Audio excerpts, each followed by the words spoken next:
ગુજરાતના રાજ્યપાલ શ્રી આચાર્ય દેવવ્રતે સ્વામિનારાયણ મંદિર કાલુપુર અમદાવાદ દ્વારા યોજાયેલા ત્રિશતાબ્દી પર્વ મહોત્સવમાં ઉપસ્થિત રહીને જણાવ્યું હતું કે સ્વામિનારાયણ સંપ્રદાય રાષ્ટ્રધર્મ સાથે પરોપકાર અને પરમાર્થ માટે સમાજ જીવનને પ્રેરણા આપે છે. રાજ્યપાલ શ્રી સ્વામિનારાયણ સંપ્રદાય દ્વારા થઈ રહેલા જળ સંચય, પર્યાવરણ રક્ષણ, વૃક્ષારોપણ, ગુરુકુળ શિક્ષા પ્રણાલી, વ્યસન મુક્તિ, સાત્વિક આહાર પ્રત્યે જાગૃતિ અને પ્રાકૃતિક કૃષિ જતન અભિયાન જેવા લોક કલ્યાણ કાર્યોની નોંધ લઈ જણાવ્યું હતું કે આજે રાસાયણિક કૃષિથી સમસ્ત વિશ્વ ત્રસ્ત છે. ગ્લોબલ વોર્મિંગ જેવી સમસ્યામાં રાસાયણિક કૃષિનો ફાળો 24% જેટલો છે.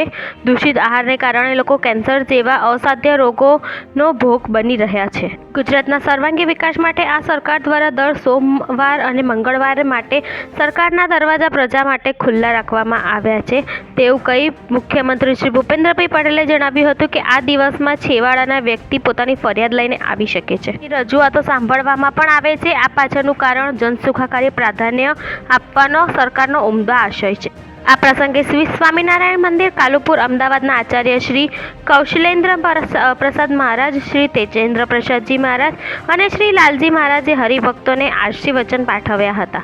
આ પ્રસંગે મોટી સંખ્યામાં હરિભક્તો ઉપસ્થિત રહ્યા હતા. आज मुझे आपके बीच में आकर स्वामी नारायण भगवान ने 200 वर्ष पहले इसी स्थल पर जिस मंदिर की स्थापना की थी, आज हम 200 वर्ष स्थापित हुए इस पर्व को मनाने के लिए उपस्थित हुए. इसके लिए मैं श्रद्धेय आचार्य श्री कौशलेंद्र प्रसाद जी महाराज का विशेष रूप से आभारी हूँ कि जिन्हें मुझे आप सबके दर्शन करने का सौभाग्य प्रदान किया. मैं पिछले लगभग 3.25 वर्ष से गुजरात में हूँ और गुजरात में आने के बाद जब मैं लोगों के बीच में जाना शुरू हुआ तो मुझे स्वामी नारायण संप्रदाय का परिचय हुआ और वो परिचय मुझे इतना नज़दीक ले आया कि अब मैं अपने आप को स्वामी नारायण परिवार का हिस्सा मानता हूँ.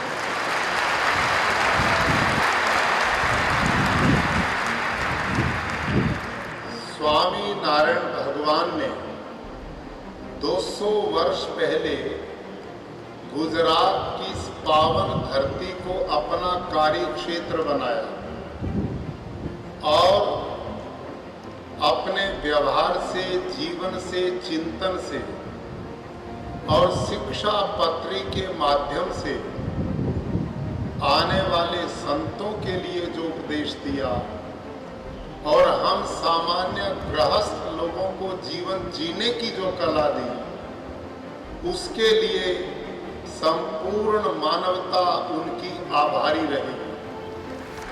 भाइयों और बहनों, स्वामी नारायण संप्रदाय को मैं बहुत नज़दीक से समझ पाया.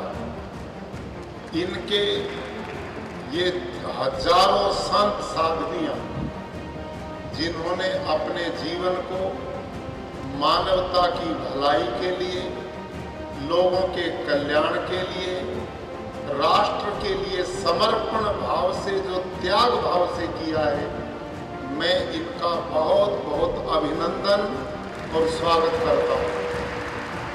मैंने अनुभव किया है कि स्वामी नारायण संप्रदाय ने गांव में जाता हूँ तो कहीं चेक डैम बना करके जल संरक्षण का अभियान चलाया है, कहीं पर वृक्षारोपण का अभियान चलाया है, कहीं पर गुरुकुलों की शिक्षा से नई पीढ़ी को शिक्षित कर एक राष्ट्रवादी और भारतीय जीवन मूल्यों के युवाओं के निर्माण के लिए काम किया है. आध्यात्मिक रूप से देखते तो हजारों मंदिरों का निर्माण करके लोगों को भारतीय जीवन मूल्यों और संस्कृति से जोड़ने का काम किया। और इसके साथ मैं बहुत बड़ा आभारी और काम मानता हूं कि स्वामी नारायण संप्रदाय के इन संतों ने, साधुओं ने अपने संपर्क में आए लोगों को निर्व्यसनी बनाया।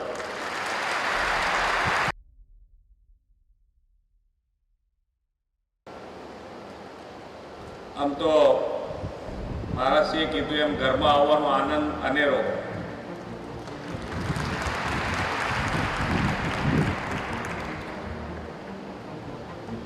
મહારાજશ્રી કહેતા કે અત્યારે હમણાં કે રાજશક્તિ અને ધર્મશક્તિ અને બેનો સમન્વય હોય ત્યારે એની ઉન્નતિ કંઈક વાર જ હોય.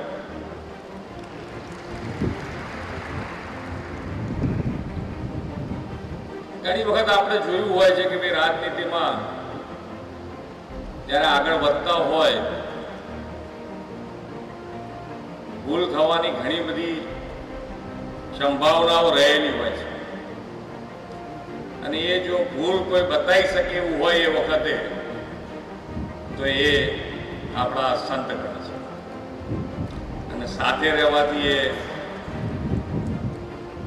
ખૂબ સારી રીતે રાજ કરી શકે. આપણે જોયું છે કે કોવિડ મહામારી, વાવાઝોડું હોય કે પ્રાકૃતિક કોઈ પણ આફત આવી પડે તો હર હંમેશ સ્વામિનારાયણ સંપ્રદાય રાજ્યની સાથે, વહીવટી તંત્રની સાથે જોડાઈ અને દરેક પ્રજાજનની મદદમાં ખડે પગે ઊભું રહ્યું છે.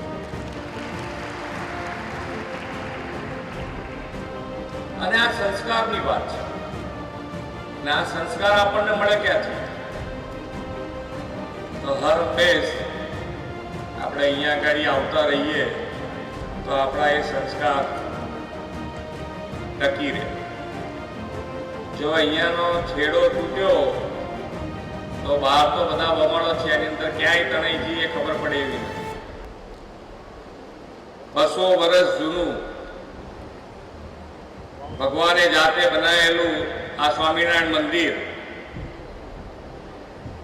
હેરિટેજ સિટી અમદાવાદનું એક આપણી મોટી વિરાસત છે. ભગવાને જાતે બનાવેલું મંદિર હોય, ભગવાને ત્યાં બેસીને વાણી આપી હોય અને એ વાણીના આધારે સ્વામિનારાયણ સંપ્રદાય અને સ્વામિનારાયણ સંપ્રદાયના ભક્તોને જ હરિભક્તો કહેવામાં આવે છે. કેટલા બધા આપણે અત્યારે જોઈએ છે બહાર, કેટલા બધા દૂષણો વધી ગયા છે, છતાં પણ હરિભક્તો અને હરિભક્તોના પરિવારમાં એક પણ દૂષણ બેસતું નથી એ સંતોના આશીર્વાદને આભારી છે. અહીંયાથી અમારે પણ કંઈ નરેન્દ્રભાઈના માર્ગદર્શનમાં ગુજરાત સરકાર અને ગુજરાત સરકારની કાર્ય પદ્ધતિ હર હંમેશ આશીર્વાદથી ચાલે છે. અને નાનામાં નાનો માણસ, છેવાડાનો માણસ સરકારની દરેક યોજનાનો લાભ એને મળે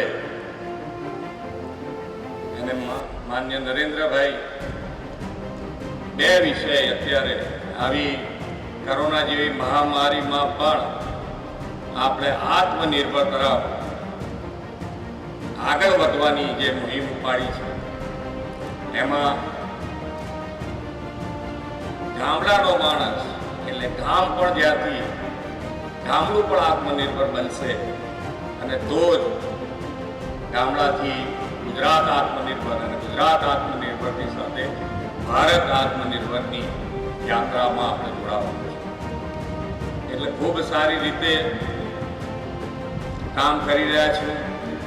નવી સરકારનો જોમ, દરેકે દરેક મંત્રી ખૂબ સારી રીતે ટીમવર્કથી કામ કરી રહ્યા છે. ખૂબ સારા આયોજન પણ કરી રહ્યા છે. ઓછામાં ઓછી તકલીફ પડે અને આપના કામ થાય એના માટેનો અમારો પ્રયત્ન છે. ધક્કાધુક્કી ઓછી થઈ જવી જોઈએ. એટલે એ દિશામાં ગુજરાત સરકાર કામ કરી રહી છે. તમારે અમને મળવા માટેનો સોમ અને મંગળ 2 દિવસે તમારા માટે દરવાજા ખુલ્લા કરી દીધા છે. અને તમે અમારા સુધી પહોંચશો તો જ અમે માનીએ છીએ કે અમને સાચી પરિસ્થિતિનો ખ્યાલ આવશે અને એ પ્રમાણે જો કામ કરીશું તો અમે નીચે સુધી પહોંચી શકીશું. અને એટલા માટે જ અમે ખૂબ આગ્રહી છે કે સોમ મંગળવારે આપને મળીએ, આપની રજૂઆતો સાંભળીએ અને એ પ્રમાણે નીચે જે પણ કામ, રસ્તાનું કામ હોય, પાણીનું કામ હોય, જમીનને લગતું કોઈ કામ હોય તો એ બધા જ કામ અમે ખૂબ સારી રીતે કરી શકીએ એ દિશામાં અમે આગળ વધી રહ્યા છીએ. આગળ પણ આપ સૌના આશીર્વાદ અને સંતોના આશીર્વાદ સાથે આગળ વધીએ એ જ આજે સ્વામિનારાયણ કાલુપુર મંદિરના 200 વર્ષના દ્વિશતાબ્દી મહોત્સવમાં ઉપસ્થિત રહેવાનો મને મોકો મળ્યો. એટલે હું મારી જાતને સદભાગી સમજું છું અને ભગવાનના ચરણોમાં પ્રાર્થના કરું કે ખૂબ શક્તિ આપે અને ખૂબ સારા કાર્યો લોકોના થાય એ જ પ્રાર્થના. જય સ્વામિનારાયણ.